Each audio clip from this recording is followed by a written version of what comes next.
បងប្អូនត្រូវការជីបំប៉នដើម្បីប្រើលើដំណាំស្វាយចន្ទីមែនទេឥឡូវនេះដំណាក់កាលថែទាំត្រួយចន្ទីបានមកដល់ហើយដូច្នេះខ្ញុំសូមណែនាំជីទឹកព្រាបសជូនទៅកាន់ពុកម៉ែបងប្អូនទាំងអស់គ្នា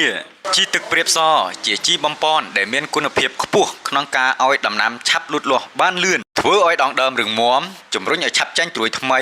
បញ្ចេញផ្កាបានឆាប់រហ័សជួយថែរក្សាផ្កានិងក្តឹបបានល្អលើសពីនេះទៅទៀតជួយការពារសន្សើមប្រៃនិងភ្លៀងអាស៊ីតមិនតែប៉ុណ្ណោះក៏អាចជួយទប់ស្កាត់ជំងឺនិងសត្វល្អិតចង្រៃផ្សេងៗបានផងដែរបងប្អូនធ្វើការកំងទិញឥឡូវនេះនឹងទទួលបានការប្រូម៉ូសិនពិសេសរួមទាំងសេវាកម្មដឹកជញ្ជូនទូទាំង25ខេត្តក្រុងដោយឥតគិតថ្លៃលោកអ្នកអាចទំនាក់ទំនងតាមរយៈទូរស័ព្ទលេខ067